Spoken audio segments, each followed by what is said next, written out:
¿Se escucha bien?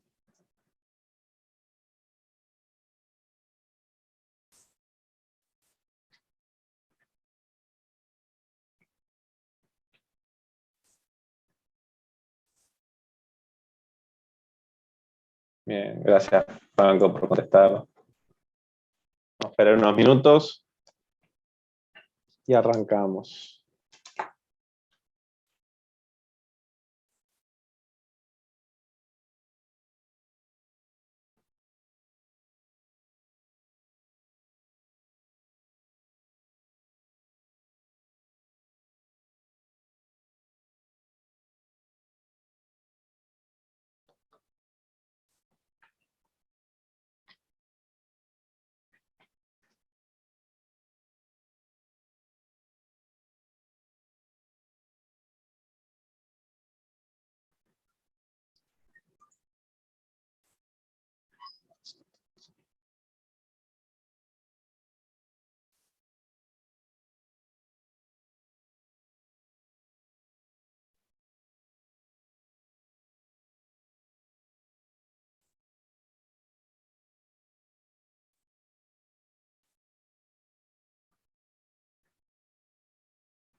Tenemos un minuto más y ya arrancamos.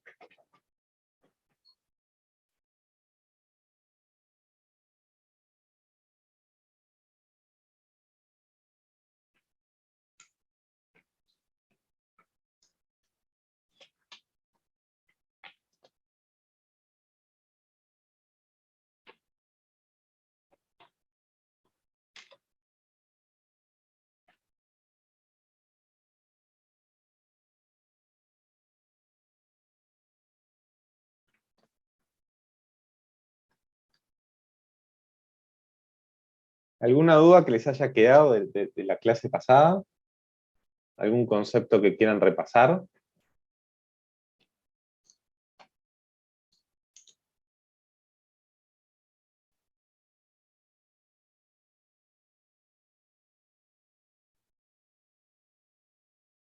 ¿No? ¿Ninguno?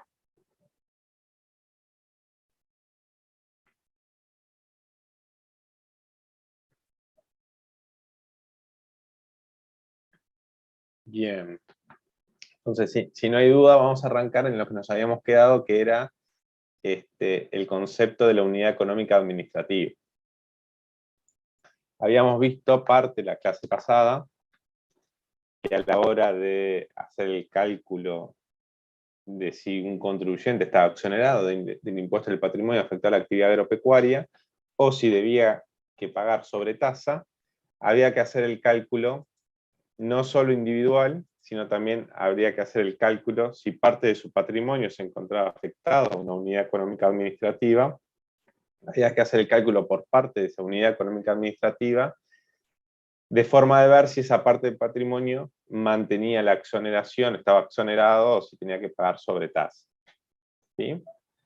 Y que el origen, les había comentado un poco cuál era la historia un poco de esa unidad económica administrativa, que tenía como objetivo tratar de agrupar los patrimonios que pertenecen a un mismo grupo empresarial, de forma de que paguen más impuestos ya sea o por estar grabados en lugar de exonerados, o ya sea por que tengan que aplicar la sobretasa, juntan todos los patrimonios de esas distintas entidades. Ese era un poco el objetivo que tenía esa unidad económica administrativa, que seguía con el impuesto antecesor, que era el ISIR, que gravaba la concentración de la tierra. Entonces, en definitiva, es un impuesto, todo este régimen de exoneración, tasa de 0,75, 1,5, y sobretasa, pero sobre todo la exoneración y la sobretasa, que busca de alguna forma gravar en forma más gravosa a quienes tienen mayor patrimonio agropecuario, aunque lo tengan separado en distintos contribuyentes. La definición, ¿qué se define como unidad económica administrativa? Que la tenemos en el artículo 53 del título 14. Entonces nos dicen que conforman una unidad económica administrativa los titulares de activos afectados a explotaciones agropecuarias cuando respondan a un interés común relativo a dicha actividad, es decir, a la actividad agropecuaria, tienen que responder a un interés común, y que evidencian una unidad empresarial subyacente, independientemente de las formas jurídicas adoptadas. ¿Sí? Entonces, que cuando tenemos titulares de patrimonios agropecuarios, contribuyentes, que responden a un mismo interés común, como si se manejara todo eso como una misma unidad empresarial, estamos frente a lo que se conoce como una unidad económica administrativa del impuesto al patrimonio. El caso más común, o el más sencillo de ver, es, por ejemplo, que tengamos una sociedad anónima que realice una explotación forestal y otra sociedad anónima que realiza una explotación agrícola, por ejemplo. Son dos empresas distintas, son dos titulares distintos de esos activos afectados a explotación agropecuaria, uno es una SA y la otra es otra SA, pero el accionista es la misma persona. O sea, el accionista de las dos sociedades es una misma persona. Por lo tanto, esas dos empresas responden a un mismo interés común, ese interés común es el dueño de esas dos empresas, y las maneja como una unidad empresarial, digamos, porque son sus empresas, entonces las maneja todo con una misma, con un mismo objetivo, digamos, y no se manejan en forma independiente. Entonces, ese es el caso más claro al que apunta este concepto de unidad económica administrativa. Si no existiera este concepto, ¿cómo podríamos eludir la sobretasa del impuesto al patrimonio y cómo podríamos lograr estar exonerados? De una forma muy sencilla. Voy teniendo muchas sociedades. Entonces, voy dividiendo todo mi patrimonio agropecuario en distintas sociedades y ahí logro quedar exonerado y ahí logro no quedar alcanzado en la sobretasa. Entonces, una forma de evitar de que se haga eso es crear esa figura de la unidad económica administrativa, que lo que va a hacer es acumular todo ese patrimonio que, si bien está separado en distintos titulares, en distintas empresas, responden a un mismo interés común, que en el ejemplo que yo le ponía era el accionista, y se manejan todo como... ¿Se entiende ahí el concepto?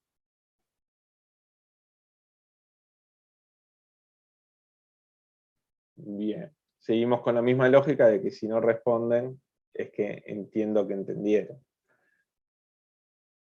Recuerden que la unidad económica administrativa, hay dos cosas importantes para recordar de la unidad económica administrativa. No es un contribuyente, es decir, que la unidad económica administrativa no paga impuesto al patrimonio, sino que el único efecto que tiene es sumar los patrimonios para ver si los titulares, si los contribuyentes que forman esa UEA están exonerados o no de impuesto al patrimonio, y si tienen que pagar sobretasa o no. Pero la unidad económica administrativa no paga ningún impuesto. Los que van a pagar son los titulares contribuyentes. Y lo otro importante es que la UEA no afecta en la determinación de la tasa. ¿Se acuerdan que nosotros habíamos visto en la clase pasada que aquellos titulares que tenían activos afectados a explotación agropecuaria menores a 30 millones de unidades indexadas pagaban una tasa del 0,75, y si superaban los 30 millones la tasa era del 1,5. Ese cálculo siempre es individual por el titular. El que forme parte de una UEA no nos afecta para determinar el importe de la tasa. Es decir, que la UEA solo nos afecta para determinar exoneración y sobretasa, no para determinar la tasa. Y lo importante, como le decía, es que la UEA no paga impuestos. Los que pagan los impuestos son los titulares propiamente dichos. ¿Sí? Esto es lo que se conoce como una UEA económica, digamos, porque toda la explotación responde a un mismo interés común y a una unidad empresarial. Pero después hay otros conceptos de UEA. Bueno, seguimos con la económica, ¿no? Acá decíamos que responden a un interés común. Pero ¿cómo definimos ese interés común? ¿Qué se entiende por un interés común? Y acá nos define. ¿Qué se va a entender por un mismo interés común? Que tengan el mismo centro de decisión, que era el caso que yo les ponía, digamos que el accionista de ambas sociedades eran las mismas personas, o que existe una influencia significativa por parte de uno de los titulares sobre otros. Es decir, si por algún motivo alguna de esas empresas tiene una influencia significativa sobre la otra, pudiendo de esta función, bueno, en ese caso también se considera que hay un interés común, ¿no? Entonces, no sé, supongamos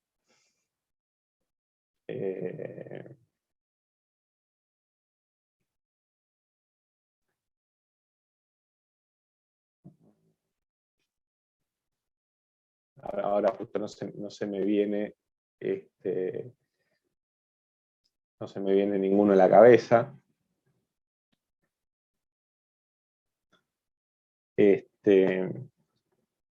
No se me viene ninguna influencia significativa a la cabeza, pero esta puede ser bien por influencia financiera, por ejemplo, que una sociedad le haya prestado a la otra. Pongamos que una sociedad le haya prestado a la otra, pongamos ese caso.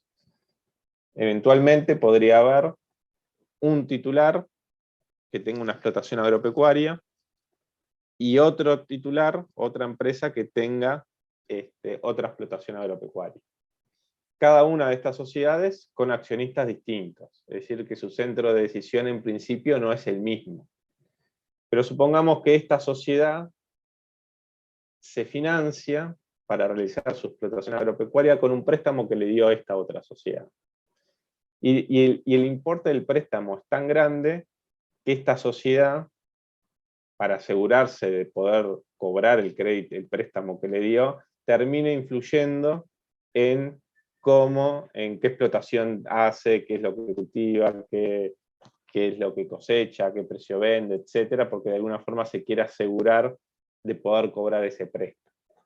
Entonces, en este escenario hipotético, donde si bien el centro de decisión es distinta, pero uno tiene una influencia significativa que termina afectando en cómo se realiza la explotación en el otro, podrías terminar configurando una unidad económica administrativa. ¿Sí? En estos dos casos, o en estos dos casos que en realidad son dos expresiones de qué se entiende por interés común, estamos frente a lo que se conocía como una UEA económica, digamos. O sea, económica por el sentido de que es por la actividad que se maneja toda como una. Después hay otras UEAs que se le ha dado el concepto de jurídica, porque ya no importa si tienen el mismo centro de decisión o si hay influencias significativas, sino es más por un vínculo que hay entre los distintos titulares.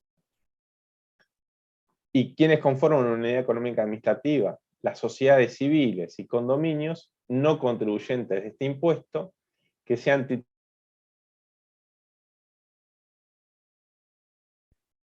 ustedes habrán visto que cuando vieron el impuesto empresarial, podemos tener el caso de condominios que no pagan impuesto al patrimonio en cabeza propia por no estar nombrados sujetos pasivos, por ejemplo, por no hacer una actividad empresarial.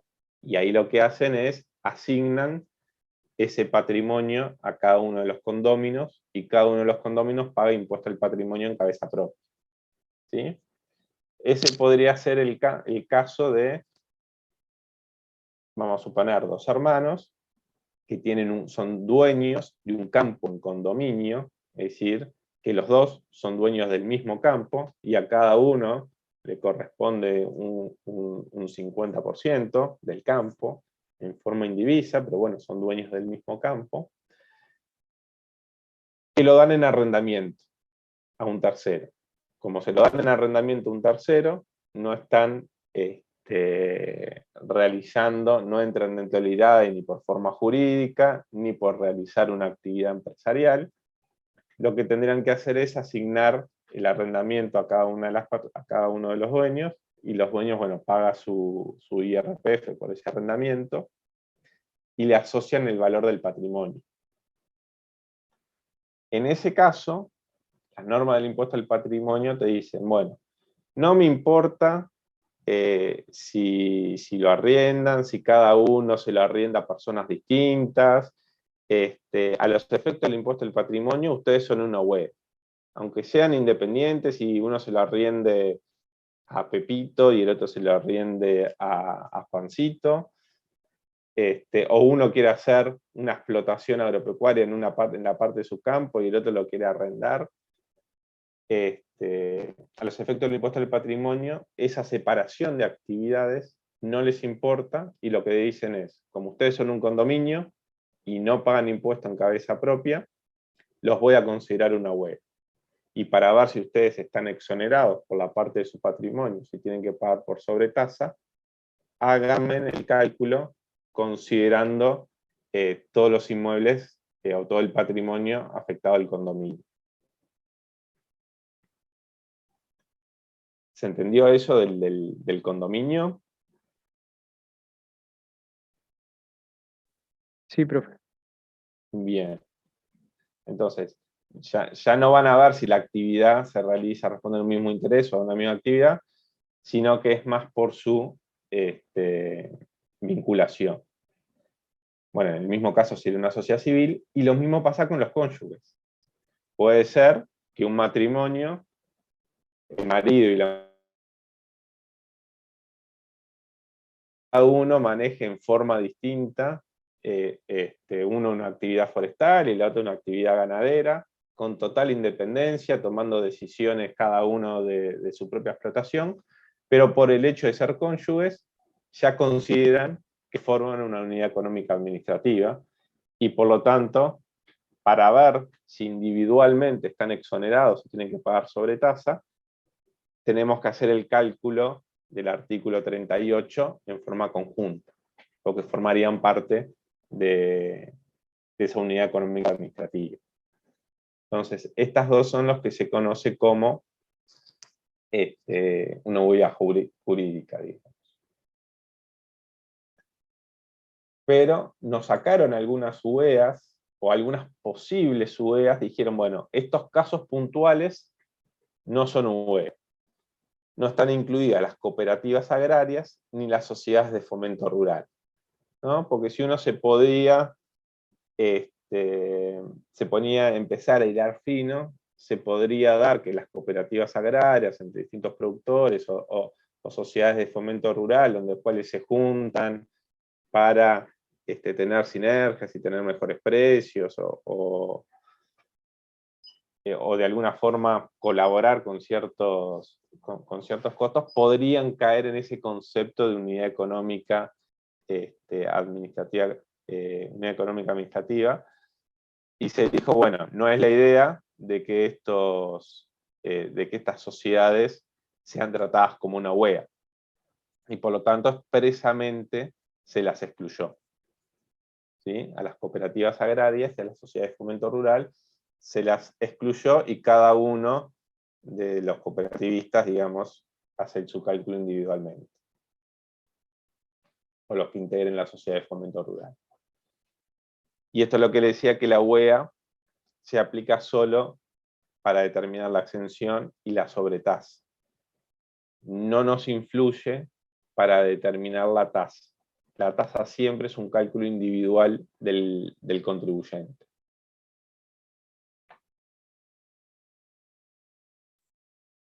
Y después acá teníamos, además del 53, teníamos el artículo 26 del decreto 30 del decreto de patrimonio, que lo que establece es un fuero de atracción. Y es en el caso hipotético, este ya sería como de bastante de laboratorio, en el cual un mismo patrimonio se ve afectadas a dos UEAs distintas. Es decir, se ve afectada a una UEA económica y a una UEA administrativa.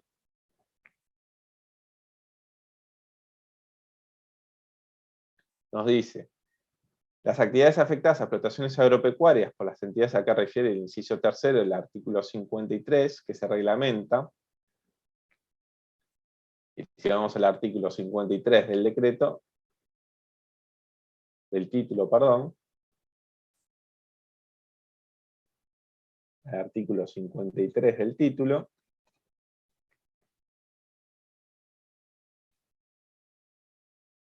yo sé que para ustedes puede ser un poco tedioso el ver las normas, pero créanme que es bueno el que ustedes puedan visualizarlo bien en los títulos y en los decretos. Entonces, el inciso tercero se refiere a la UEA económica, que se reglamenta que simultáneamente conforman una unidad económica administrativa de acuerdo a lo dispuesto en el inciso tercero es la jurídica, que simultáneamente conforman una unidad económica administrativa de acuerdo a lo dispuesto en el inciso primero y el segundo, es decir, sería la económica, y dichos artículos serán computados únicamente para esta última. ¿Qué quiere decir? Que si nosotros tenemos un patrimonio que está afectado a una UEA jurídica y a una UEA económica, prima la UEA económica. Entonces, cuando hagamos el cálculo de esa partecita de patrimonio, para ver si está exonerado, si tiene que pagar sobretasa, va a ser en referencia al cálculo de la UEA económica, y no ya de la UEA jurídica, digamos, que sería la del inciso tercero. ¿Sí? Porque acá tendríamos el inciso primero, el inciso segundo sería todo esto, que es la económica, y el inciso tercero es la que nos habla por forma jurídica. Y acá el cuarto son las exclusiones, a quien nos sacan de la UE. Y el último es que nos dice que solo se afecta a la exoneración y a la sobretasa. ¿Sí? Entonces lo del fuero de atracción también es importante tenerlo presente, de que en el caso de que un patrimonio afectado a actividad agropecuaria esté afectado a dos UEA, prevalece la económica. Bien. Después, lo otro importante es el artículo 55 del título, que nos habla del momento del cómputo, cuando nosotros vamos a computar el cálculo de la UEA, o la determinación, la fecha de cómputo. ¿Y qué es lo que nos puede pasar acá? Es que los titulares nos cierren en la misma fecha, ¿sí? El caso más común era una empresa unipersonal, por ejemplo, una empresa unipersonal que es dueño de un campo y se lo dan a arrendamiento a alguien. Esa persona cierra el 31 de diciembre, porque al no realizar actividad económica, no tiene cierre de balance, su cierre de balance es el 31 de diciembre. Y supongamos que se lo daba en arrendamiento a su mujer, y su mujer realiza la explotación agropecuaria. Conforman una UEA jurídica, por ser cónyuges, Pero la mujer que realiza explotación agropecuaria va a cerrar balance el 30 de junio. Entonces tenemos uno de los titulares con balance el 31 de diciembre y otro de los titulares con balance el 30 de junio. ¿Cuándo hacemos, en qué fecha hacemos el cálculo del artículo 58 de la exoneración y del artículo 54 para ver si tiene sobretasa? ¿En qué fecha? ¿En diciembre o en junio? ¿Cuándo lo hacemos? Entonces la norma nos dice que cuando un mismo contribuyente tenga dos fechas distintas de determinación del patrimonio agropecuario, o cuando se verifique una UEA, los cálculos se realizarán al 30 de junio de cada año. Es decir, al 30 de junio es cuando uno analiza si hay una UEA o no hay una UEA, y es en esa fecha en las cuales se fija si están exonerados o si hay que pagar sobretasa. Y esa conclusión que se saque ahí se aplica para lo que suceda en el resto de los cierres hasta el próximo año. Se mantiene incambiada hasta la próxima fecha de cómputo, es decir, hasta el próximo 30 de junio. ¿Sí? Entonces, vamos a poner un ejemplo. Seguimos de vuelta en el caso de los cónyuges. El marido es dueño de un campo al 30 de junio, que se lo dan arrendamiento a la mujer, y al 30 de junio conforman una huelga. Y ahí determinan que no están exonerados, ¿no? Si bien individualmente estaban por debajo de los 12 millones, cuando juntamos los dos, están exonerados. Ahí, ¿qué va a pasar? Este marido, que tiene que liquidar el 31 de diciembre, que ya toma el cálculo que habían hecho a junio de que no estaba exonerado, y el 31 de diciembre valúa su patrimonio y paga su impuesto al patrimonio agropecuario, no estando exonerado. O sea, a diciembre no tiene que hacer de vuelta el cálculo del artículo 38 o del 54. Eso que puede pasar es que, bueno, entre el junio y el diciembre pudo haber ventas o compras de inmuebles o aumentos o disminuciones de patrimonio afecto a la actividad agropecuaria que no van a alterar lo que se analizó a junio. Es decir, puede ser que yo me haya aumentado o disminuido, pero no altera el cálculo que hicimos a junio, por más de que yo tenga que liquidar mi impuesto al 31 de diciembre. ¿Sí? Entonces, lo importante es la fecha de cómputo. El cálculo de la UEA siempre lo hacemos al 30 de junio, en el caso de que un mismo contribuyente tenga dos cierres, o que se verifique una UEA, ¿no? Si la empresa, si tenemos un titular que tiene fecha de balance a septiembre, que tiene un patrimonio afectado a la actividad agropecuaria y no conforma parte de una UEA, bueno, el cálculo de si está exonerado o tiene que pagar sobretasa lo va a hacer a septiembre, que es su fecha de terminación. Esto de hacerlo siempre a junio aplica solamente en los casos de UEA o en los casos de un titular que tenga dos cierres. ¿Cuál es el caso de un titular que tenga dos cierres? Es la unipersonal, que tiene un campo y la arrienda, y que además hace actividad agropecuaria, de explotación propia. Esa unipersonal, ese titular, por la parte de la explotación propia, tiene un cierre junio, y por la parte del inmueble que lo arrienda, lo determina el 31 de diciembre. Entonces ahí tenemos una persona unipersonal que tiene dos cierres de impuesto al patrimonio. Uno a diciembre y el otro a junio. Entonces es en esos casos puntuales es que el cálculo lo hacemos siempre el 30 de junio. En un caso donde no tenemos dos cierres ni dos titulares, esa es la fecha de cierre de cada titular.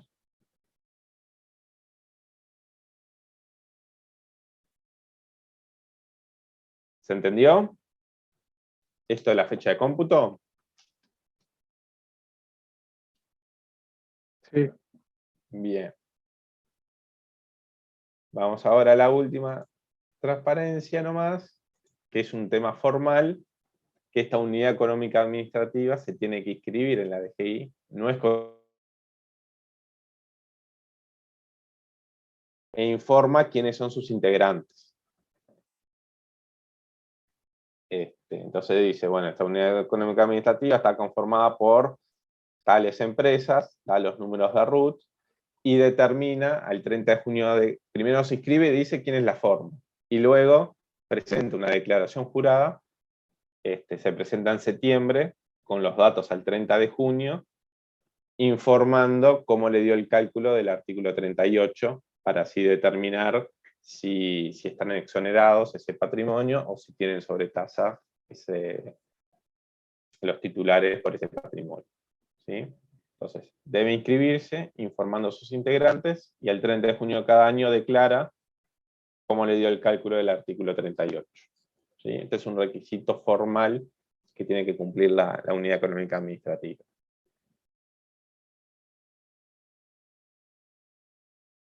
Bueno, ¿dudas? ¿No? Bien. Entonces vamos a pasar al ejercicio. Pensé que lo había abierto, pero no.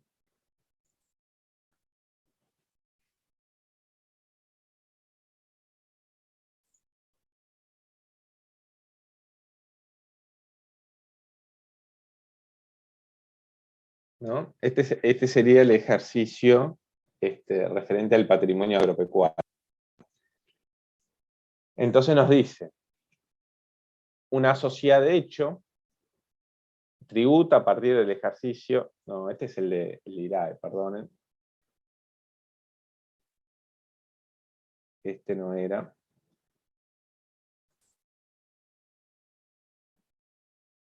Este.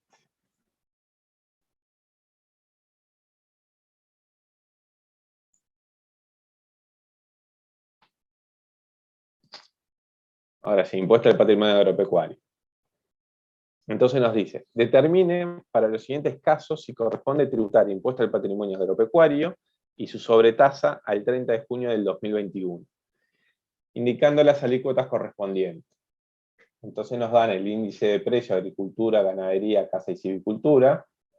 Este es el índice que nosotros usábamos para actualizar el valor de catastro del 2012. Nos dan la cotización de la unidad indexada el 30 de junio del 2021. Eso para saber la equivalencia a las unidades indexadas, para compararlo con los 12 millones o los 30 millones. ¿No? Entonces nos dan esos datos. El primer caso tenemos el señor José, es decir, hace ganadería, que realiza en un predio de su propiedad, cuyo valor real de catastro del 2012 es de 23 millones, y el valor de catastro actual de dicho padrón es de 42 millones. ¿Se acuerdan que nosotros a partir de los cierres de 2020 teníamos que actualizar este valor, compararlo con el valor de catastro actual, y nos quedábamos con el más chico? Entonces, esta persona es dueño de un predio en el cual realiza su propia explotación. Cierra en junio por realizar esa propia explotación. Además nos dice, es arrendatario de un predio propiedad de su amigo el señor Juan Campo, es decir, que el señor Vaca le alquila a Juan Campo su predio para hacer agricultura. El valor de catastro del 2012 es 16 millones y el valor de catastro actual 26 millones. O sea que el señor Vaca hace explotación agropecuaria en 2 predios. Y además nos dice, dan arrendamiento un padrón de su propiedad con destino a Tambo, cuyo valor real del 2012 es de 2 millones y el actual es de 3 millones y medio. Y además es dueño de otro padrón que se lo arrenda un tercero. En este no hace propiamente la explotación agropecuaria, pero lo tiene afectado indirectamente a la actividad agropecuaria. Por este tendría un cierre el 31 de diciembre. O sea, por este patrimonio agropecuario paga el 30 de junio y por este patrimonio agropecuario pagaría el 31 de diciembre. ¿Sí? Estos son los datos que nos dan. Obviamente, por la fecha de cómputo que vimos recién, nosotros calculamos si está exonerado, si tiene que pagar sobre tasa, todo junto al 30 de junio. Entonces, condición cualitativa. Se acordaban que no aplicaba la exoneración a aquellas entidades que estaban incluidas en el artículo 52. ¿Cuáles eran las entidades que estaban en el 52? Las entidades residentes con acciones al portador o con acciones nominativas a nombre de personas jurídicas, o las entidades no residentes que no sean personas físicas. En este caso, una persona física cumple con no estar en el artículo 52 y por lo tanto tiene derecho a la exoneración. Condición cuantitativa, tenemos que hacer el cálculo del 38.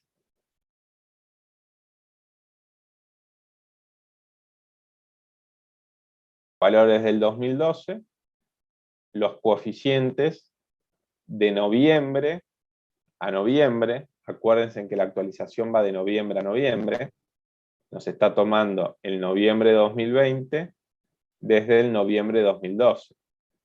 240,89 sobre 141,99. Es el cálculo que están tomando. 240 sobre el 180, sobre el 141. Nos da un coeficiente y multiplicamos, actualizamos el valor del 2012 a un valor actual. Y ese valor lo comparamos con el valor real de catastro vigente. Y nos quedamos con el más chico. ¿Sí?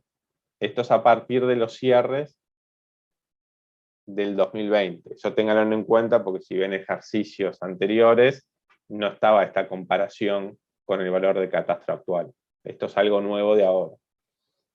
Acá nos quedamos con el menor, 39 millones, 26 millones y 3.393.000. Entonces acá tenemos el valor de los inmuebles. ¿Qué era lo que teníamos que hacer?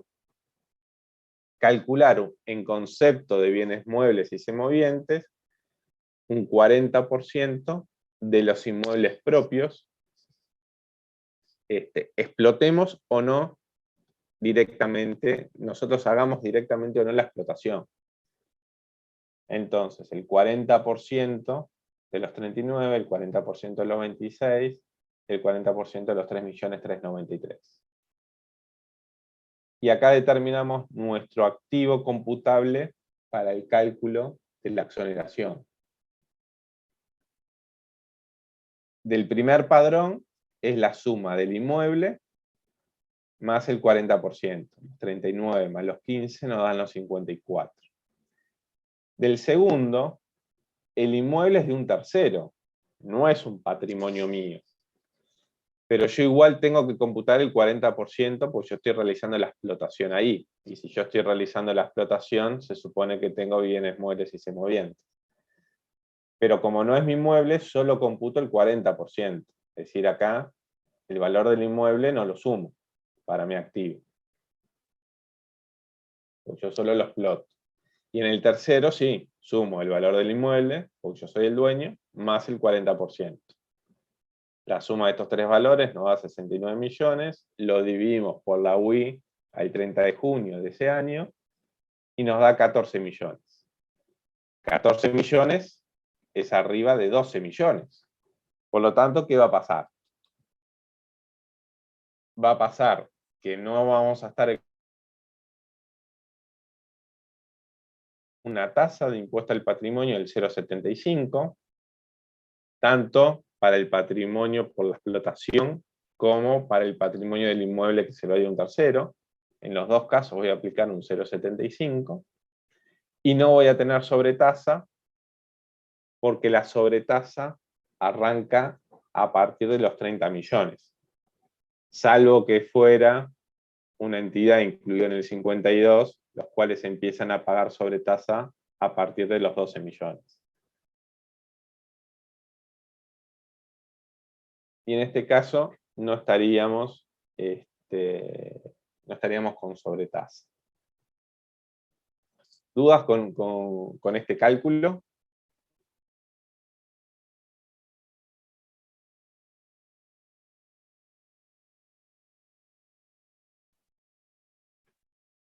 ¿No? Bien. Bueno, y hasta acá lo que yo le decía, ¿no? Los activos afectados a la explotación agropecuaria tributan el 30 de junio, cierre de su ejercicio económico, y para los activos afectados indirectamente a explotaciones agropecuarias, el inmueble que da en arrendamiento tributa el 31 de diciembre. ¿Sí? Entonces, el 31 de diciembre es en esa fecha en la cual hace la evaluación de sus bienes. Pero ya sabe que el 31 de diciembre va a pagar al 0,75.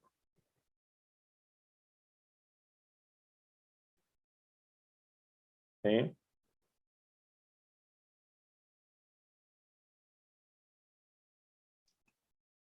Caso B, sociedad de responsabilidad limitada, integrada por socios, personas físicas, que explotan un campo de su propiedad, cuyo valor real de catastro asciende a 18 millones, del 2012 asciende a 18 millones de pesos, y acá justo en la PPT no quedó, pero en el Word quedó, si mi memoria no me falla, el valor valor real de catastro actual era 35 millones. Que ahora igual lo vamos a ver en la solución. ¿Qué pasa con la condición cualitativa? Está una sociedad de responsabilidad limitada, no tiene acciones al portador, siempre van a ser nominativas, porque hay que decir quiénes son los socios, y como los socios son personas físicas, vamos a cumplir con no estar en el artículo 52, no estar en el artículo 52 y por lo tanto poder beneficiarnos de la exoneración.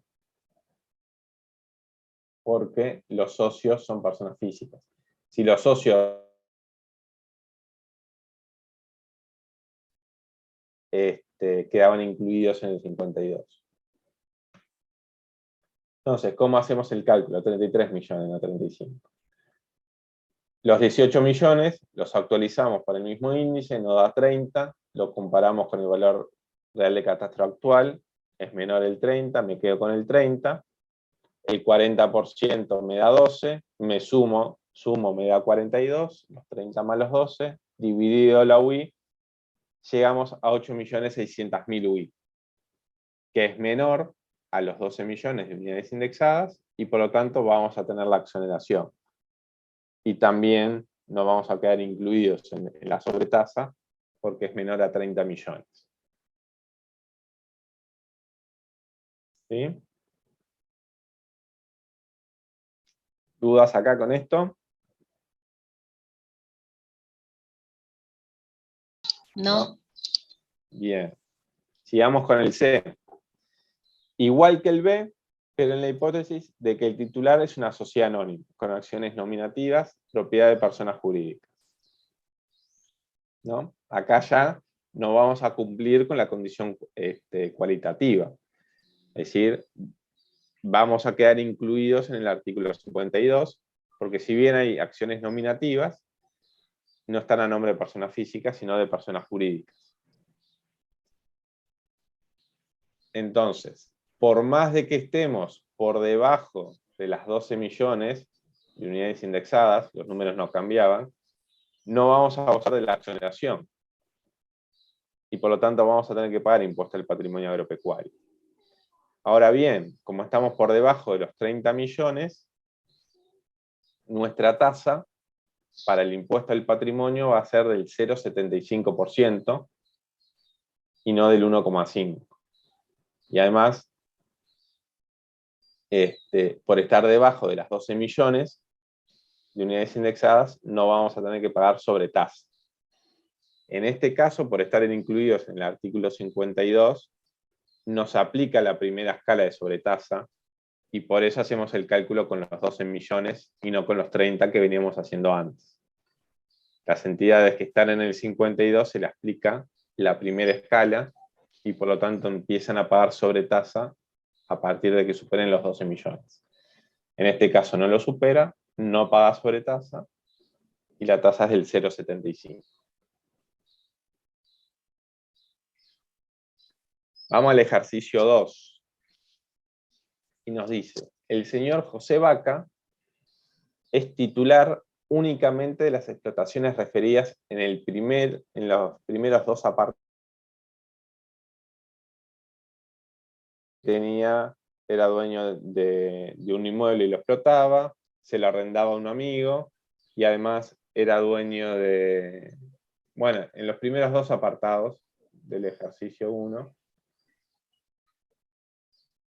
del 1A, bueno, y además era dueño de un campo que se le daba a un tercero. Y nos proporciona la siguiente información adicional para liquidar el impuesto al patrimonio agropecuario y su sobretasa el 30 de junio del 2001.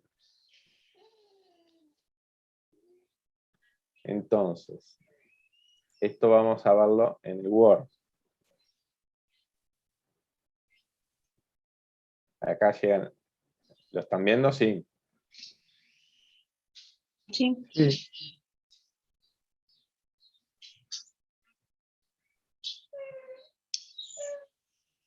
Miquis. Los primeros dos apartados serían estos dos.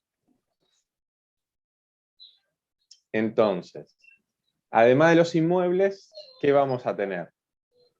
Créditos por venta de ganado. Y a ver si recuerdan de la clase anterior. ¿Cómo hacíamos la evaluación? ¿Valuaba por normas de IRAE o por normas de persona física? Vamos a evaluar el patrimonio agropecuario en este caso.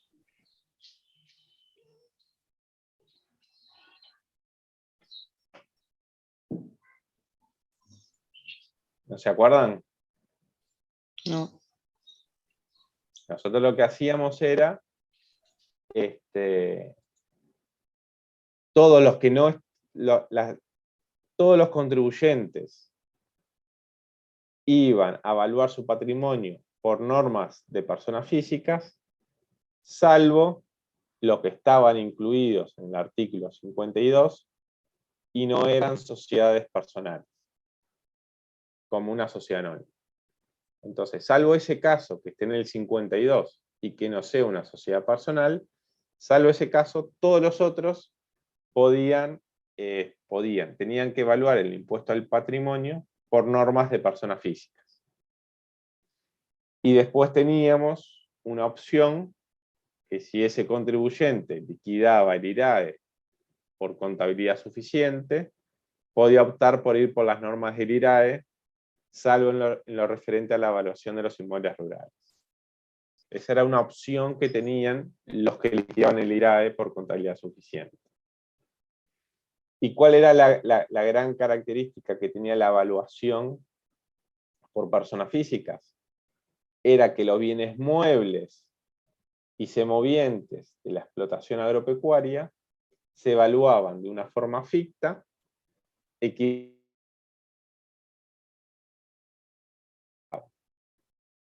decir, que todos nuestros bienes muebles y semovientes lo evaluábamos como el 40% de los inmuebles que explotábamos.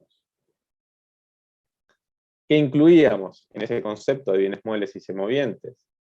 Bueno, además de los semovientes, la maquinaria agropecuaria, los créditos por venta de ganado bovino y ovino, los pasivos por compra de ganado bovino y ovino, las cosechas del año no comercializadas, los cultivos en proceso también están incluidos. Todos ellos están incluidos dentro del concepto de bienes muebles y semovientes de la explotación agropecuaria. ¿Qué pasaba? Dentro de esos bienes podíamos tener bienes que estaban exonerados por la ley de inversiones. En ese caso de que los bienes muebles y semovientes estén incluidos bienes exonerados por la ley de inversiones, al monto del 40% que calculamos, le podíamos restar el valor de esos bienes. Y para hacer la resta, tomábamos los valores del IRAE, los valores, las evaluaciones realizadas por el IRAE. Y la resta nunca me puede dar negativa, ¿sí? Siempre me tenía que dar positivo. Entonces, cuando nosotros vamos analizando, nosotros ya sabemos que cuando vamos a liquidar el impuesto al patrimonio, hay dos conceptos que tenemos seguros. Bueno, no necesariamente. El inmueble, si somos los dueños del inmueble, más el 40% de bienes muebles y semovientes. Después podemos tener otros bienes, como podría ser banco, por decir algo. Pero ese 40% de los bienes muebles, ese está seguro, y el inmueble dependiendo si nosotros seamos los titulares o no.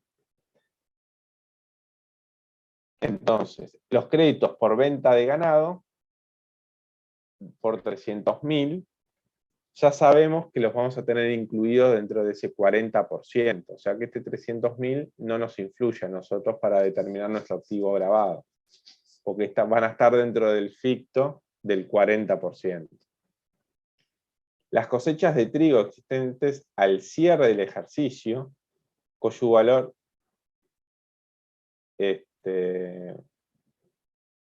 existentes al cierre del ejercicio y que fueron cosechas de este año, ¿no?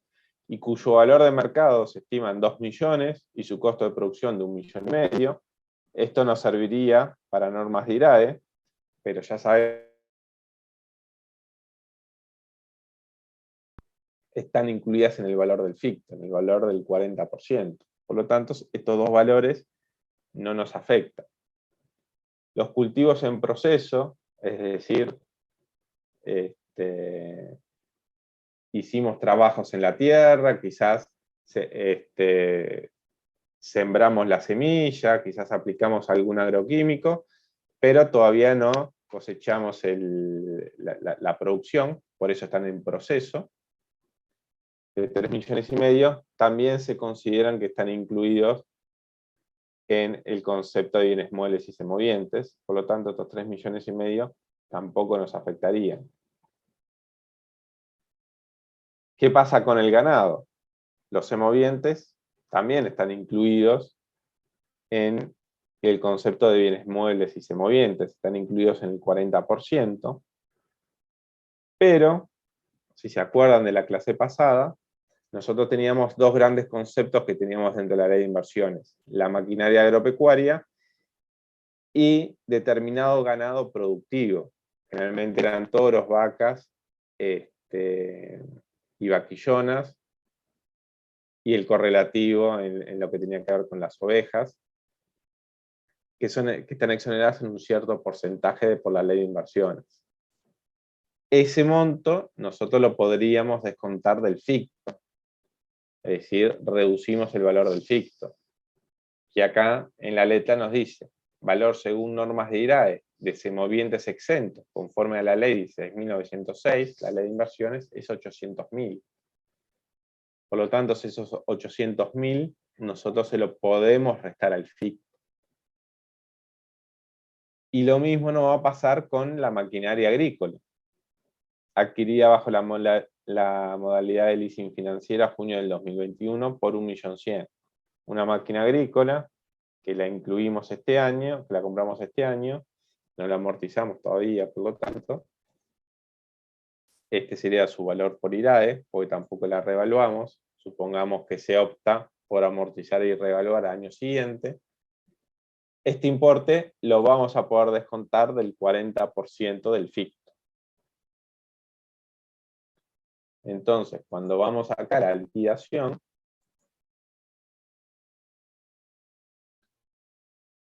vamos a tener los 39.020.000 salen del ejercicio del 1A, que era la evaluación que ya habíamos visto. Del primer inmueble, más el 40% del inmueble que le arrendamos a tercero. La suma de esos dos nos da 39.020.142.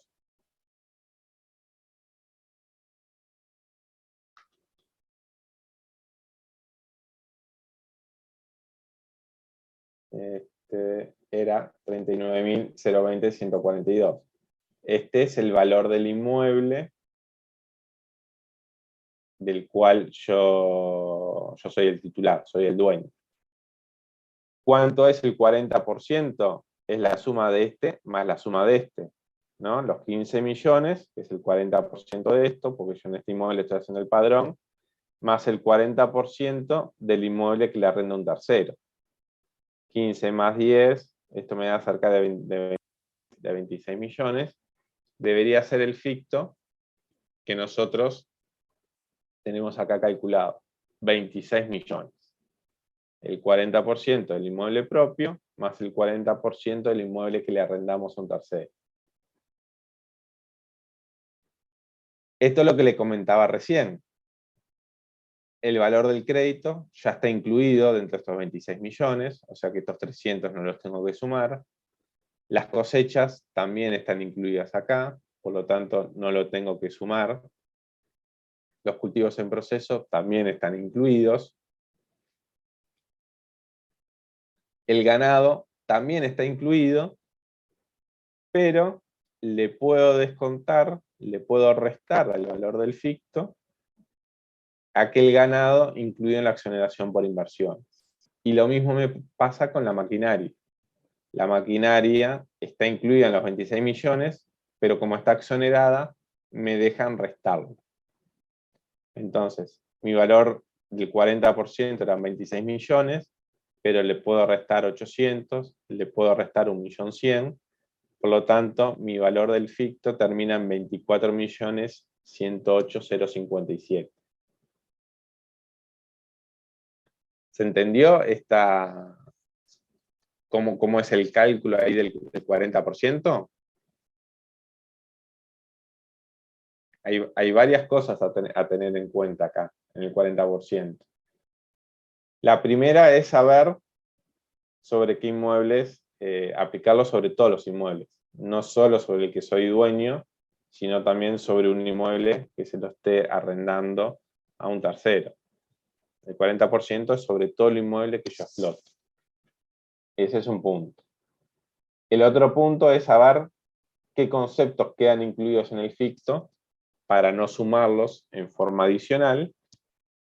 Y el último punto es saber qué conceptos puedo restar por estar exonerados, ya sean los semovientes o ya sean maquinaria agrícola. ¿Sí?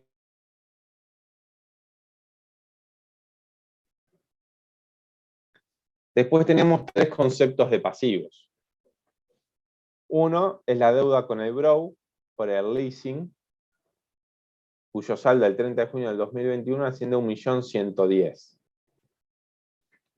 Y esto es importante, ya lo habrán visto con Álvaro cuando vieron la parte de pasivos deducibles, que las deudas por leasing se consideran comerciales, es decir, es una deuda por haber comprado un bien y no se considera como un préstamo.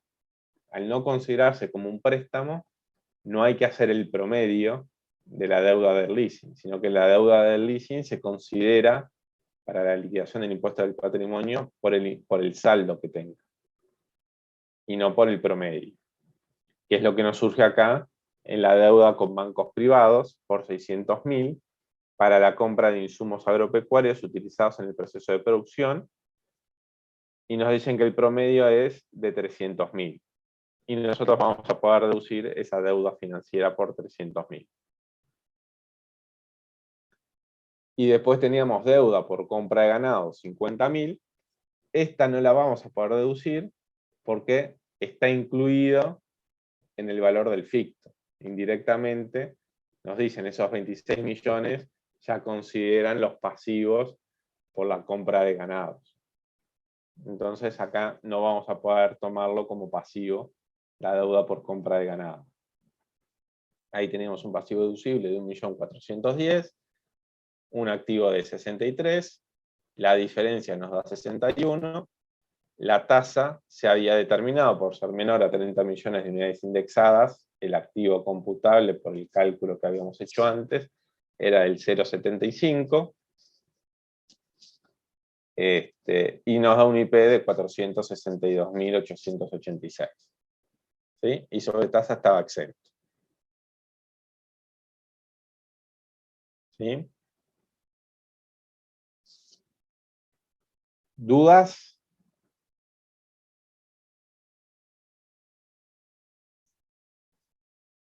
¿No? No, ¿Todo, profe. todo claro? Perfecto. Vamos a lo último de este ejercicio.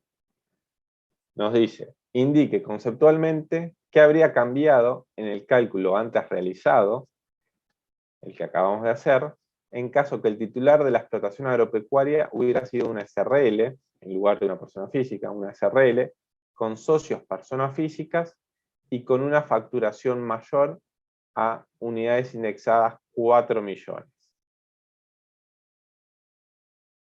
¿Qué hubiera pasado?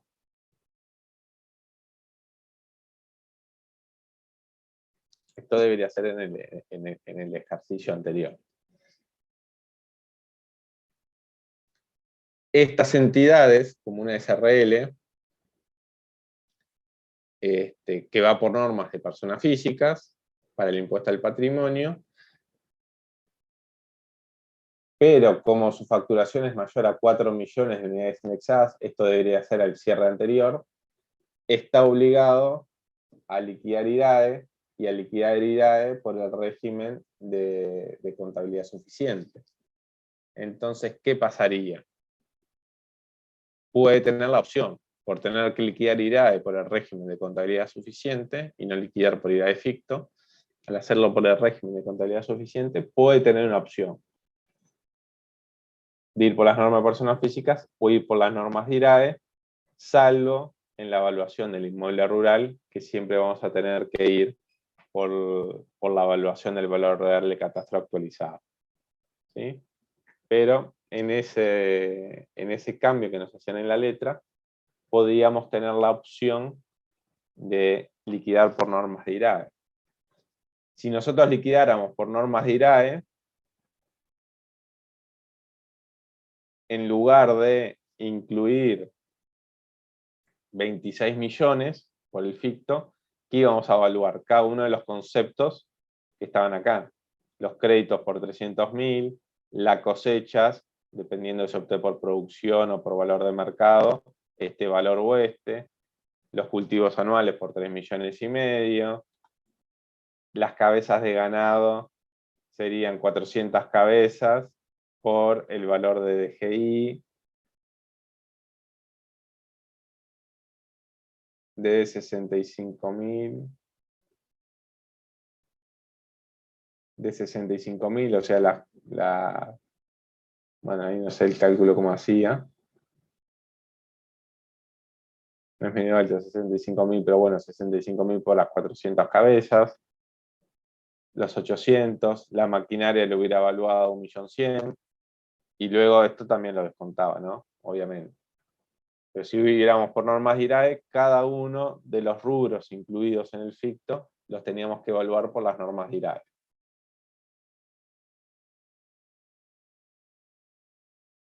Bien. Ahora yo lo que traje para ir viendo, así ya englobamos todo el patrimonio agropecuario ahora, son preguntas de exámenes y revisión referidas al patrimonio agropecuario.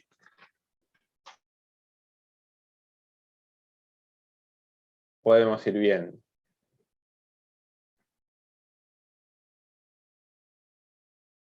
Entonces nos dice, acá estamos en examen de febrero.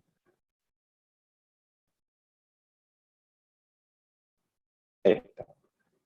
Sería esta de acá. Señale, ¿están viendo ahí la pregunta? Sí.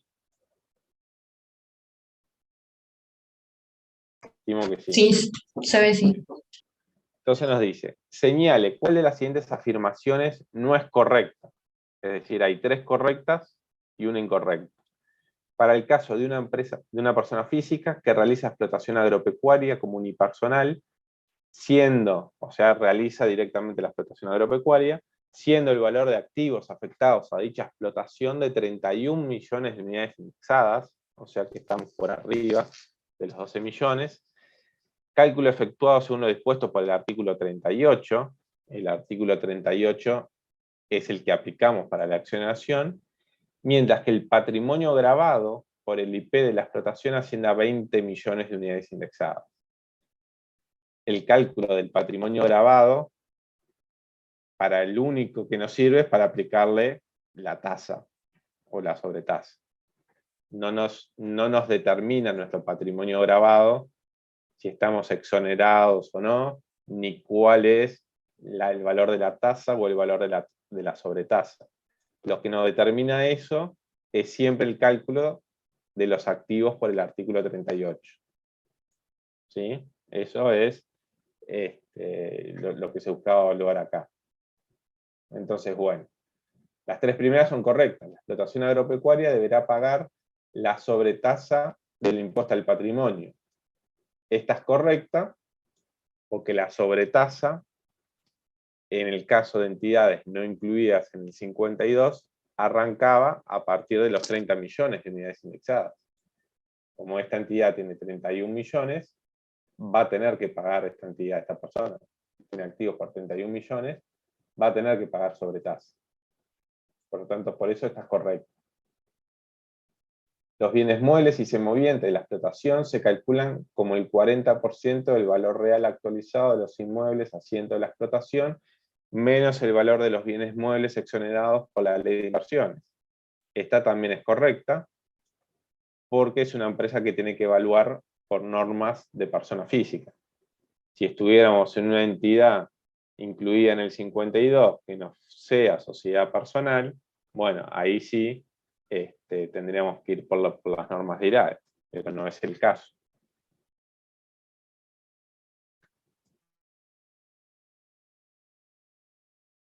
Evaluar por las normas de evaluación aplicables a personas físicas, números familiares y sociedades indivisas, es correcta, es por lo mismo que aplicamos el ficto del 40. Y la que es incorrecta es la D, que nos dice, solamente podrá computar como pasivo el promedio de los saldos al cierre de cada mes con las entidades previstas en el artículo 13 del título 14. ¿Por qué esto es falso? Si se acuerdan.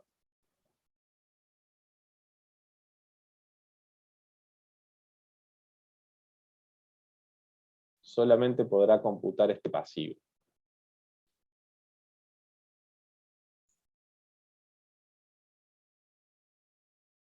Nosotros vamos al título y vamos al artículo 13, que es la norma para personas físicas de deducción de pasivos.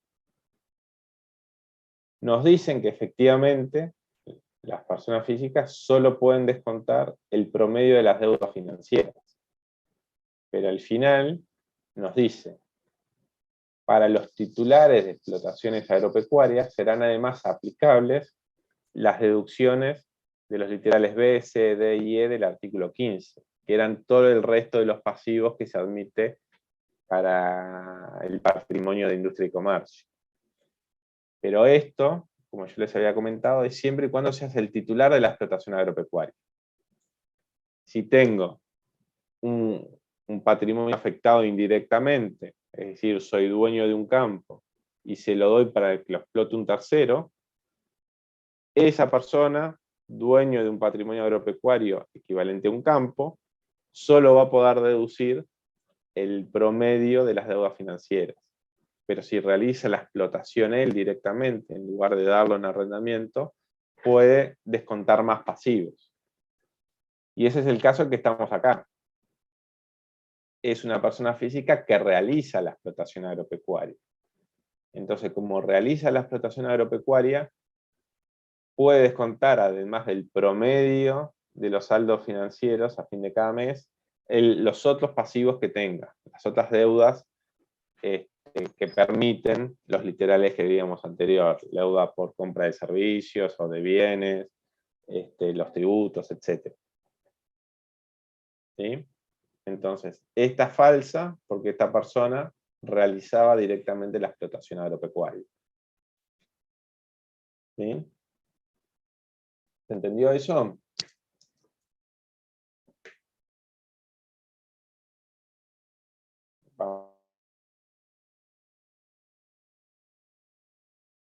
Vamos ahora al examen de julio del 2021. Y acá deberíamos tener...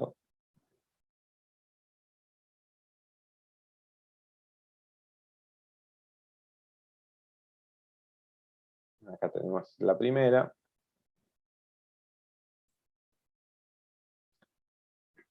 Con relación al IP agropecuario, deberá indicar cuál de las...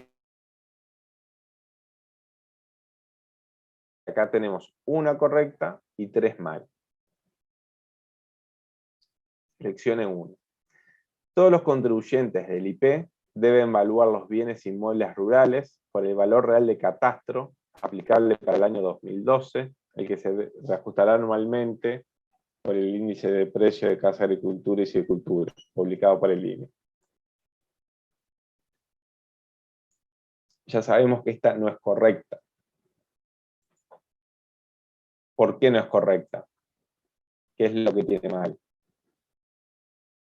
¿Qué contribuyente tiene que evaluarlo de otra forma?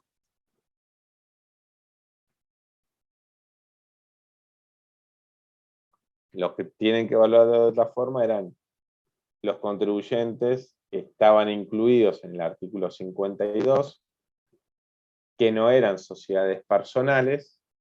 Esos contribuyentes, los inmuebles rurales, tienen que comparar este valor versus el valor de IRAE, de normas de IRAE, y se quedaban con el mayor.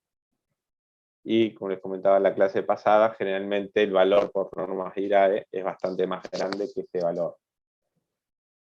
Entonces, lo que está mal acá es el todos, porque hay unos contribuyentes, los incluidos en el artículo 52, que no sean sociedades personales, que comparan este valor con el valor de normas de IRAE y se quedan con el mayor.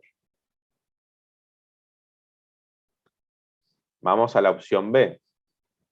Nos dice, a los efectos de calcular el valor ficto de bienes muebles y semovientes a incluir en la exoneración dispuesta del artículo 38 del título 14, se debe computar el 40% del valor de los inmuebles rurales solamente por parte del propietario del mismo, realice o no la explotación.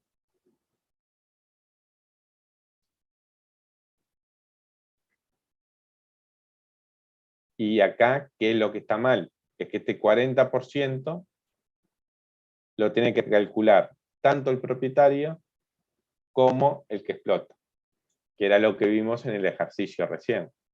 En el ejercicio recién, para calcular si estaba dentro de la exoneración o no, incluíamos el 40% del valor del inmueble que se arrendaba a un tercero. Es decir, ese 40% no lo incluye solo el propietario, lo incluye tanto el propietario como el que realiza la explotación en ese predio. Por eso esta también estaba mal, porque este solamente por parte del propietario está mal.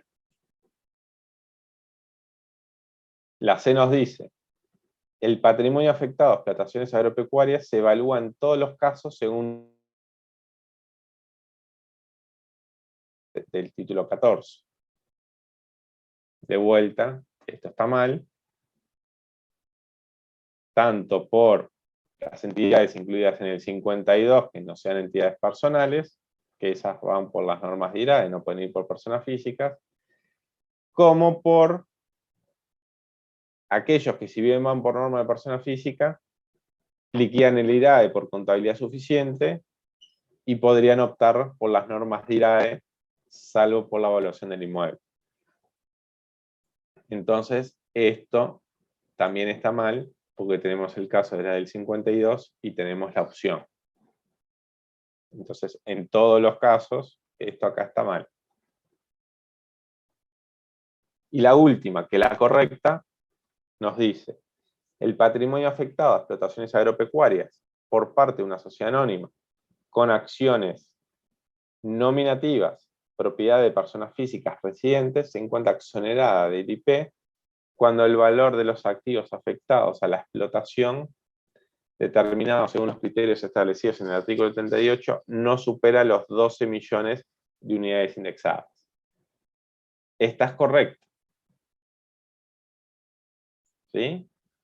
¿Por qué es correcta? Porque es una entidad que no está en el 52. ¿Por qué no está en el 52? Porque son acciones nominativas, propiedad de personas físicas. Si fueran acciones al portador, o si fueran nominativas, propiedad de personas jurídicas, esta SA estaría en el 52 y por lo tanto no le aplicaría la exoneración. Pero en este caso, la exoneración le aplica.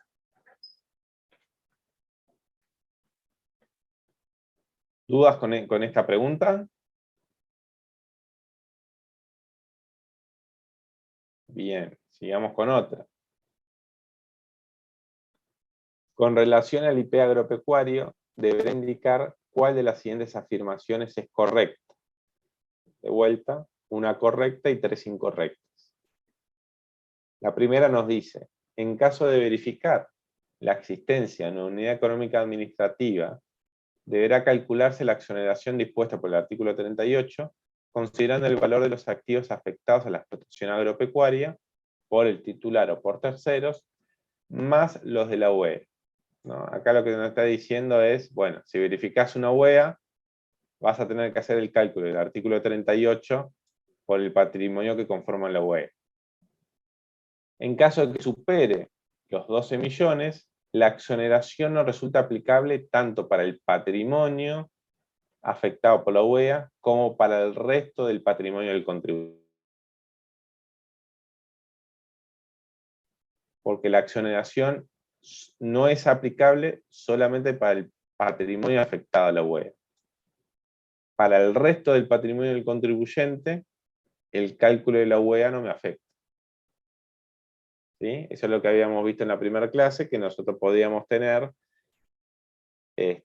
un patrimonio afectado a la UE agravado y al resto mi patrimonio exonerado, porque mi cálculo individual daba que estaba por debajo de las 12 millones de unidades indexadas. ¿Sí? Entonces, importante, la UEA que determina el no estar exonerado o la aplicación de sobretasas es siempre para el patrimonio afectado a la UEA. Si hay otro patrimonio que no estaba afectado, ese va por su cálculo individual.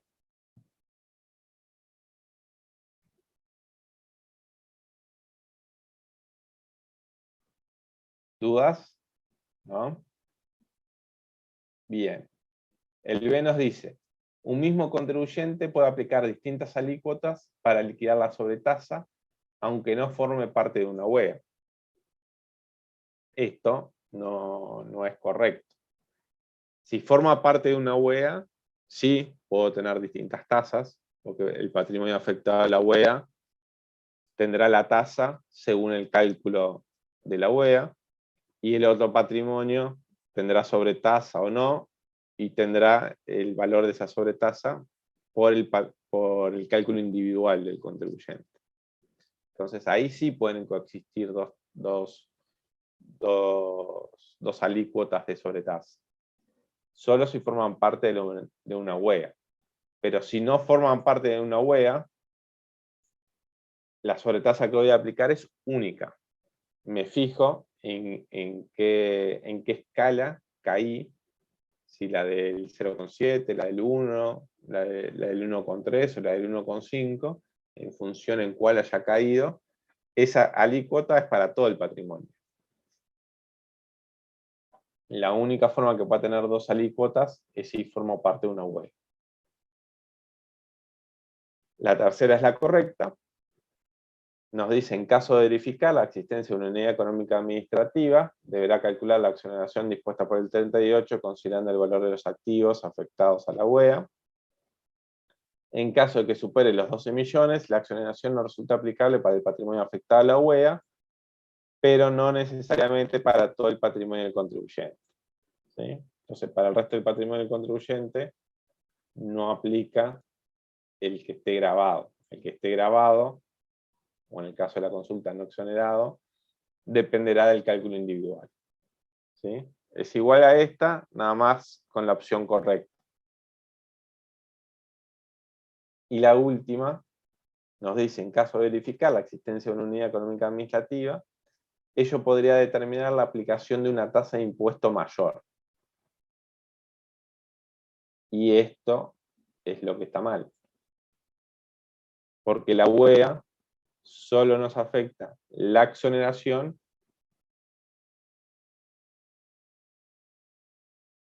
la alícuota de la tasa. El 0,75 o el 1,5% es determinado únicamente por el cálculo individual del artículo 38 y no por el cálculo de la UEA. El cálculo de la UEA solo para ver si hay exoneración y sobretasa, no para las alícuotas de la tasa. Las alícuotas de la tasa es siempre con el cálculo individual. Y acá tenemos otra más. Ustedes córtenme si tienen alguna duda para preguntar. Y acá la otra era, con relación al IP agropecuario, deberá indicar cuál de las siguientes afirmaciones es correcta. De vuelta, 3 incorrectas y una correcta. En caso de que el contribuyente posea bienes muebles exonerados en virtud de aplicación de la ley de inversiones, es decir, máquinas agropecuarias, y ganado que cumpla con ser reproductor, digamos, vacas, toros o vaquillonas, esos son los que están en la ley de inversiones. Entonces, en caso de que el contribuyente posea bienes muebles exonerados en virtud de la ley de inversiones, dado que los mismos se encuentran comprendidos dentro del cálculo de valor ficto de los bienes muebles y semovientes, los mismos resultarán gravados por el impuesto, de todas formas. Y esto es lo que está mal. Porque si bien están incluidos en el ficto, nos dejan descontar del ficto esos valores, que fue lo que vimos en el ejercicio, que descontamos los 800.000 de semovientes y el 1.600.000 de las máquinas agropecuarias. Entonces, si bien están dentro del ficto del 40%, el valor de esos bienes, valuados según normas de IRAE, nos los dejan restar del 40%. Entonces, no los vamos a tener grabados. Precisamente porque me lo dejan disminuir del valor ficto.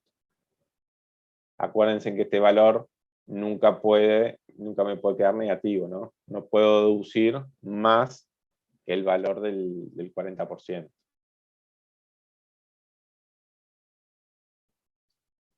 La B nos dice, la sobretasa aplica a las entidades con capital al portador y entidades no residentes, incluidas en el artículo 52, independientemente de cuál sea el valor del activo afectado a explotaciones agropecuarias. Y acá, ¿qué es lo que está mal? Aplica la sobretasa,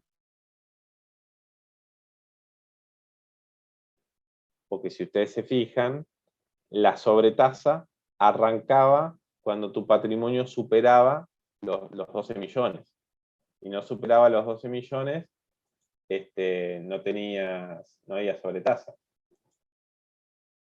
De 0 a 12, la alícuota 0.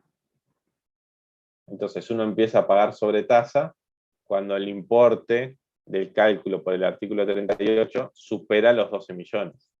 Si no supero los 12 millones, no pago sobretasa.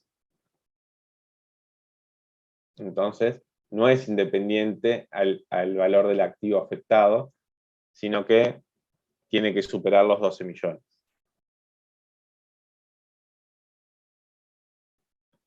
La C era la correcta.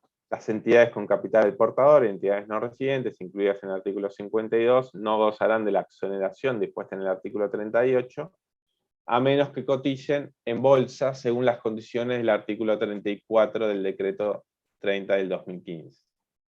¿Sí? Esto creo que no lo habíamos visto en la parte teórica, pero bueno, en el artículo 52, en el último inciso, habilita a que las entidades que cotizan en bolsa se le dé el mismo tratamiento que las personas físicas. Eso se reglamentó en el artículo 34, Y por lo tanto, una entidad que está en el 52, pero cotiza en la bolsa, se le aplica la exoneración. En la bolsa de Montevideo, ¿no? Las bolsas de valores de Montevideo. Entonces, ahí sí tenemos un caso al cual se le aplica la exoneración aunque esté en el 52, que es cuando cotizan en la bolsa. Y la última es las entidades con capital al portador, entidades no residentes incluidas en el artículo 52, no gozarán de la exoneración dispuesta en el artículo 38, a menos que el activo afectado a la explotación agropecuaria no supere los 12 millones. Y esto es lo que está mal. A menos nada, no se le aplica la exoneración. Aunque sea menos de 12 millones, va a estar grabado, que era el caso que habíamos visto en la práctica reciente, que nos quedaba incluido en el 52, tenía 8 millones de unidades indexadas y pagaba impuesto al patrimonio al 0,75 y no tenía sobretasa, pero no le aplicaba la exoneración. Entonces, lo que está acá es a menos que toda esta parte es la que está mal. De acá para acá, esto está mal. Directamente no gozan de la exoneración.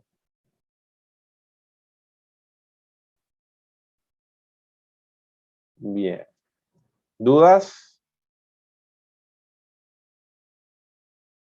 ¿No? Bien. Entonces, para terminar, dos casitos más. Así ya tenemos varios vistos.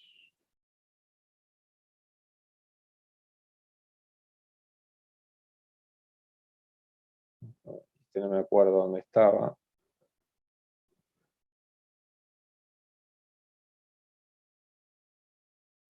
Ya sé.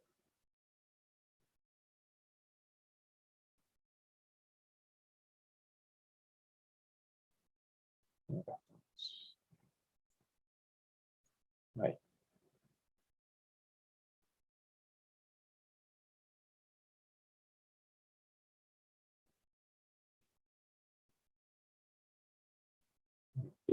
Me quiero poner zoom y no me deja.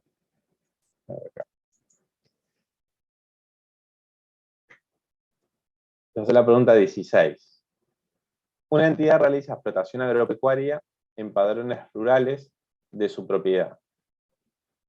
Señale cuál de las siguientes afirmaciones realizadas al respecto es correcta en materia del impuesto al patrimonio agropecuario. Es decir, de vuelta, 3 mal y una bien. Entonces nos dice, la entidad es una sociedad anónima uruguaya con acciones nominativas, propiedad de personas físicas no residentes, por lo que no puede aplicar la exoneración del artículo 38. Y acá, ¿qué es lo que tenemos mal? Es que no importa si las personas físicas son residentes o no residentes, lo importante es que las acciones nominativas sean a nombre de personas físicas, no importa su residencia, por lo tanto, no estamos incluidos en el 52. Esta calidad no hace quedar incluido el hecho de que las personas físicas sean no residentes. Esta entidad tiene acciones nominativas a nombre de personas físicas, no está en el 52 y le aplica la exoneración. Entonces acá querían confundir con esto de no residentes, pero acá se le aplica sin ningún problema. El B nos dice, la entidad es una sociedad de hecho de dos personas físicas, una residente y la otra no, por lo que no puede aplicar la exoneración del artículo 38. De vuelta, sociedad de hecho, los titulares son personas físicas, no importa si uno es residente o el otro no, no está en el 52 y por lo tanto se le puede aplicar la exoneración del 38. El C nos dice, la entidad es una persona jurídica del exterior, propiedad de personas físicas residentes, por lo que puede aplicar la exoneración del artículo 38 del título 14.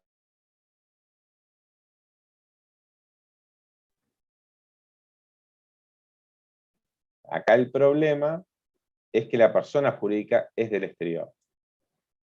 En estas dos primeras estamos hablando sociedad de hecho en Uruguay y sociedad anónima en Uruguay.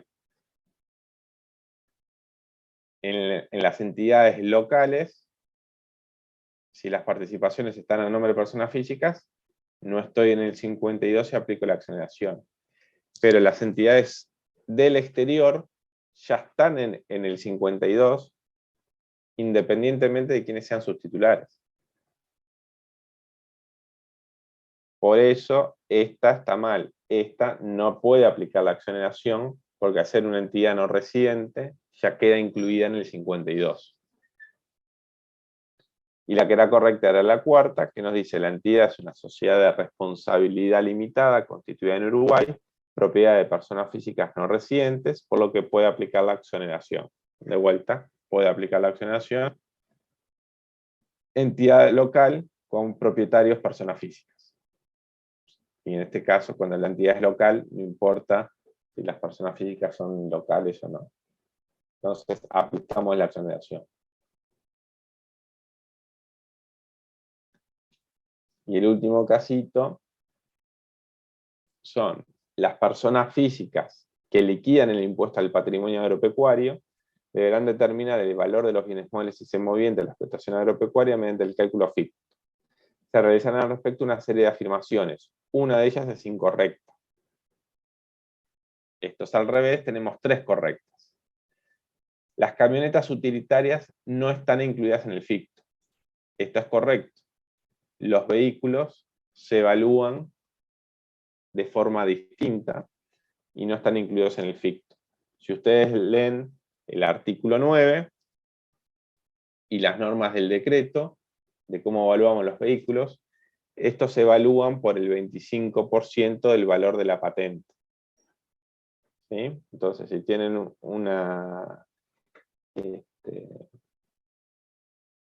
si tienen que hacer la liquidación y tienen que evaluar los vehículos, es por 25 veces el valor de la patente. Este es el decreto, las normas de personas físicas.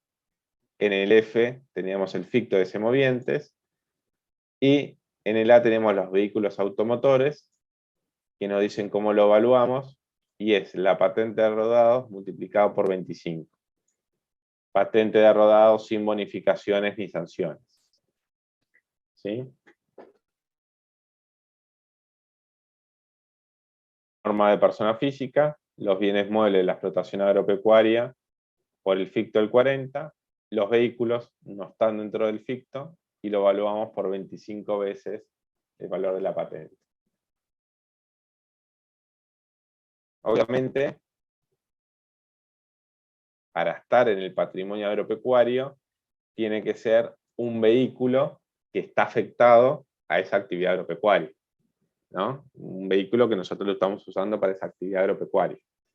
Acuérdense en que el patrimonio agropecuario solo grava el patrimonio afectado a la actividad agropecuaria, y un contribuyente puede tener varias actividades agropecuarias, de servicios, comerciales, y en ese caso nosotros tenemos que separar qué lo tenemos afectado a la actividad agropecuaria de lo que no está afectado a esa actividad agropecuaria.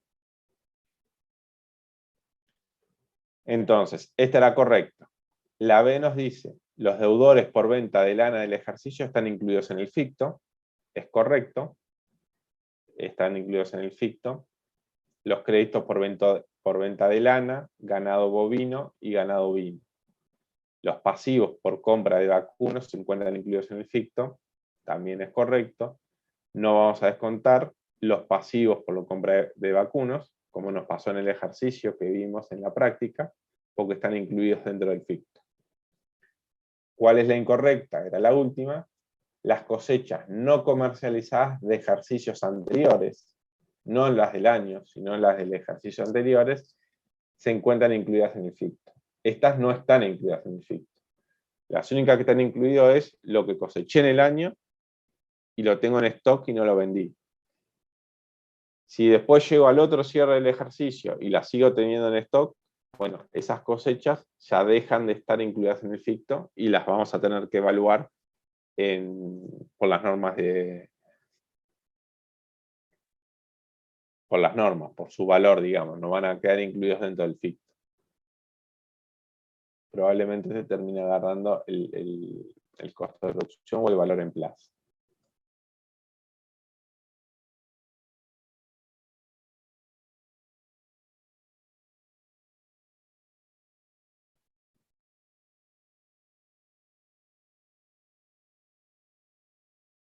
¿sí?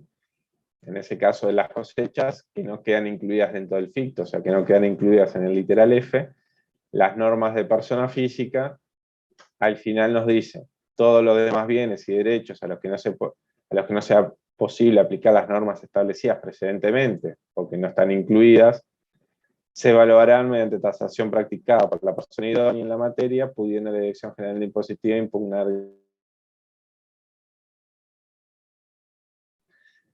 que no se comercializaron por su valor en plaza.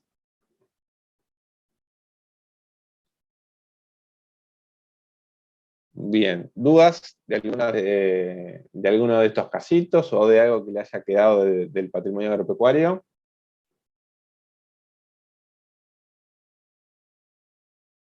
¿No? Bueno, si no hay dudas, vamos dejando por acá, y la semana que viene, que sería la última semana, vamos a aprovechar a hacer revisión de los años anteriores, y así ustedes pueden ir practicando para la revisión y evacuando las dudas. La revisión es el lunes 6, ¿puede ser? Sí. ¿Sí? Claro. Entonces, las próximas 2 clases vamos a repasar la revisión del año pasado y algún examen, alguna revisión del año anterior. ¿Tienen preferencia por algo en particular? ¿O les da igual ir a área de patrimonio?